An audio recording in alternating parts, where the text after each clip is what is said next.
செங்கல்பட்டு மாவட்டம் மதுராந்தகம் அருகே ஆம்புலன்ஸ் கவிழ்ந்து விபத்துக்குள்ளானதில் 6 பெண்கள் காயமடைந்துள்ளனர். இது பற்றிய கூடுதல் தகவல்களுடன் இணைகிறார் செய்தியாளர் இளங்கோவன்.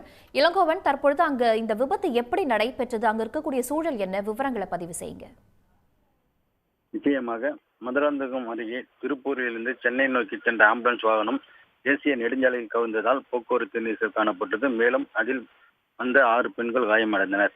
செங்கல்பட்டு மாவட்டம் மதுராந்தகம் திருச்சி டு சென்னை தேசிய நெடுஞ்சாலையில் திருப்பூரில் இருந்து தனியார் ஆம்புலன்ஸ் வாகனம் ஒரு நோயாளியும் மற்றும் அவர்களுடன் 5 பெண்களையும் ஏற்றிக்கொண்டு சென்னை நோக்கி வந்த அந்த ஆம்புலன்ஸ் மதுராந்தகம் அருகே தேசிய நெடுஞ்சாலையில் ஐயனார் கோவில் என்ற இடத்தில் மழை காரணமாக அந்த ஆம்புலன்ஸ் வாகனம் தேசிய நெடுஞ்சாலையில் கவிழ்ந்தது. இதனால் சுமார் ஒரு மணி நேரம் போக்குவரத்து நெரிசல் காணப்பட்டது.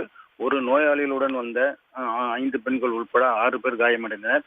அவர்களை செங்கல்பட்டு அரசு மருத்துவமனையில் சிகிச்சைக்காக அனுப்பி வைக்கப்பட்டனர். இந்த சம்பவ இடத்திற்கு வந்த மதுராந்தகம் காவல்துறையினர் ஆம்புலன்ஸ் வாகனத்தை அகற்றி போக்குவரத்து சரி செய்யும் பணியில் ஈடுபட்டு வருகின்றனர். உடனுக்குடன் செய்திகளை தெரிந்து கொள்ள சன் நியூஸ் பெல் ஐகானை கிளிக் பண்ணுங்க.